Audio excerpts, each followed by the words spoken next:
So speaking of The Last Dance, let's close the night with some recent comments by Draymond Green on the subject of the documentary. The first episode of The Last Dance focuses a lot on how the 97 season for the Bulls did look like the end, even as far as the GM telling the team that Coach Phil Jackson was out after the year, which was likely to break him up. Draymond Green discussed on the Interrupted's after-party show on Monday that he saw a similar issue with, quote, addressing the elephant in the room regarding his Warriors team. Green said unlike the Bulls, who clearly addressed the future of the team, the Warriors and Kevin Durant didn't do the same regarding Durant's contract status.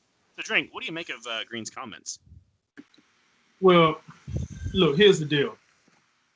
Draymond is a good message, but just coming from the wrong person, I think. I don't like the message. Here's the deal. You went out there, you crying in your car, you needed his help, you elicited his help, and then you want to get mad because he's not all the way bought in. So the way I look at it is like this. Draymond Green confirmed what we all knew. We knew this clip I'm showing at this game right here, when he called him, the B word, called him out of his name because KD wanted the ball and Draymond do some old slip and slide Rudy Tooty down in the paint instead of passing him the ball. Tragic Bronson. You know what I mean?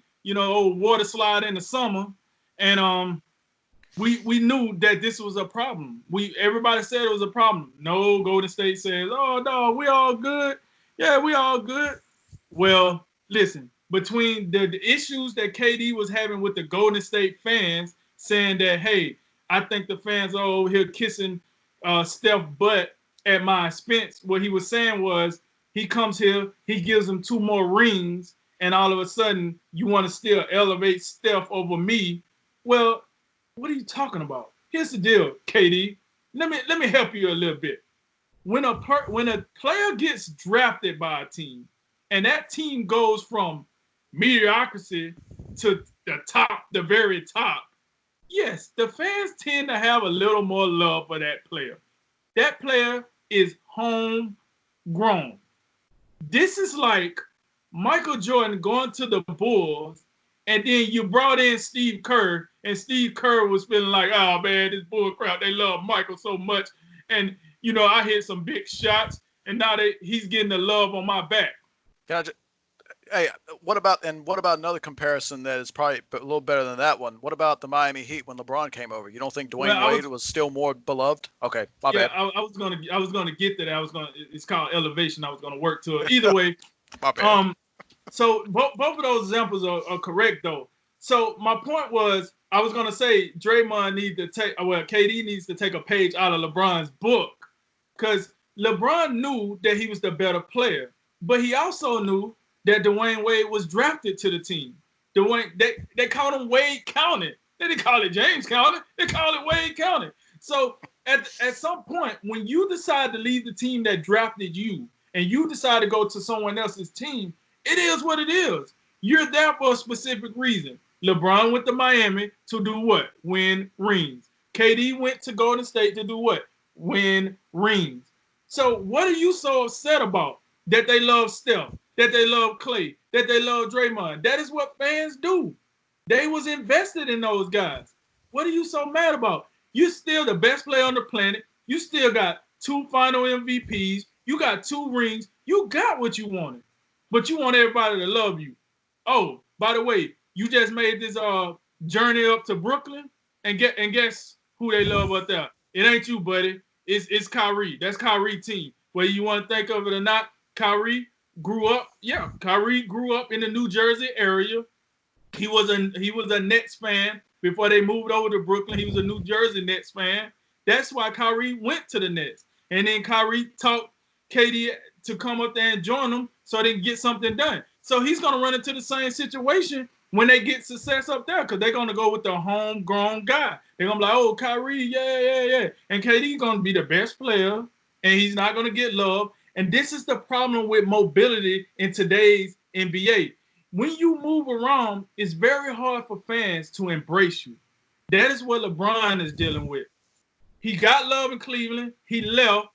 Then he came back to Cleveland, got them that first title. So he smoothed everything over with Cleveland. Now he's with the Lakers. You seen what that Laker crowd looked like when he passed up Michael Jordan for the all-time scoring record. That crowd was so uninterested. I thought a hockey game was on. Like they didn't give a rip that LeBron James broke that record. They didn't. Why? Because they just think there's a pit stop for him and he's gonna keep going somewhere else. And that's how fans work. So listen, at the end of the day, all Draymond did was let us know what put the nail in the coffin between the relationship of KD and Golden State. Point blank, period. Yeah, it's definitely the parallels Draymond Green is talking about here. I think it's an interesting compare and contrast, because you look at the Bulls and what happened. Everyone seemed to be, pretty direct and upfront with what was going on. If you're paying attention, we already talked about Jerry Krause saying, "Yeah, this is Phil Jackson's last year," and then the next move with that is Michael Jordan saying, "Well, if Phil ain't coaching, I'm not playing here." So you kind of knew that, kind of set the stage. And if you can, read between the lines at all, you knew the 97-98 Bulls, that was going to be it. It is different in the case of the Warriors that we just saw in the past year. Have a bad year with the injuries and the free agency and all these other things. And I look at how the Bulls handled things, and you can disagree with the decisions that were made by Jerry Krause, but at least people knew what the deal was. And I mean, you could still have the media asking questions about it, but I mean, in the end, the question should have already been answered. In this sense, and Draymond alluded to it, I mean, Draymond got asked about his contract, day after day. Klay Thompson's dealing with the same thing. And all because we don't know what's going on with Kevin Durant. Now, it's not Kevin Durant's responsibility. He doesn't have to tell us what's going on, but it would be much less of a distraction to the team, and the players could perhaps be a little bit more focused, and there wouldn't be all this infighting between Draymond and KD if you would just be upfront with people. Because, I mean, did KD know 100% that he was going to leave right away? Probably not, but as time went along, and especially after that spat we're talking about that happened in game, I think that was one of the points that definitely said, yeah, this is probably a wrap. So why not just say, you could, to me, it seems that if Kevin Durant made a statement that's saying, yeah, this is it, I'm gonna leave, I'm not gonna re-up, I'm gonna finish out my contract here, but while I'm here, I'm going to play this game with this team to the best of my ability, and let's go win us one more ring here. I don't see the real issue with that. Maybe you can enlighten me on that. But, I mean, when it's all said and done, I really don't have no problem with Draymond Green and what he said. I think it's just it's the type of person he is. He's very upfront. He's very direct. You ask Draymond a question, you're going to get a response. And that's another criticism he had at KD. Kevin Durant is really the reason that we're getting all these questions about our contracts and all these different things. And I mean, he's not really addressing it. So now it's falling on us to answer the questions, and we can't even give you an answer about him because we don't know. So, I mean, I think it's I definitely see the parallels of where he's coming from. Although the Warriors, they never had a three-peat, and their collection of talent, you would think if you put the amount of talent the Warriors had and the Bulls had, you would think the Warriors would be the team with a three-peat. Hold on, Cody. Let me slide back in here right quick. Look, here's the deal, though. You knew what you was getting when you came in. And like you said, Draymond Green is not wrong with the stance he took. But at the end of the day, I don't owe you anything. I came here to help you win rings. That's what I came here for. You lost to LeBron James, Kyrie Irving, and Kevin Love and the rest. You call me and ask for my services. I'm a hired assassin. That's what I'm here for, to kill the other team. I don't need to tell you when I'm leaving. I leave when I leave. You lost the opportunity for me to be open to you when you called me out of my name, to be perfectly honest with you. Why would you have me here, and then when I want the ball to close the game, you decide, oh, we was winning before you. Well, why the hell did you call me then? If you felt that way, why did you call me? You called me because you knew what I was going to do to LeBron. You felt like you wasn't going to beat LeBron again without my services, and I gave you my services. Where I go next is where I go next. I will let you know when I let the rest of the world know with this press conference. But I felt like, yes, he could have gave them the heads up, but Draymond Green burnt that bridge. That's why they tell you do not burn a bridge because you might need it one day. And KD felt, I don't have to tell you anything. I'm not telling you anything. Hell, this is the same KD that signed with Brooklyn and didn't even tell their ownership he was going to sign with them. So clearly, he's not one to let those thoughts, float around. He might have also thought if he had said something too early, it was going to leak out in this social media world of ours now, that it was going to leak out. He already had all these rumors buzzing, and he didn't want to add to the buzz anymore because it seemed like the media really gets under his skin.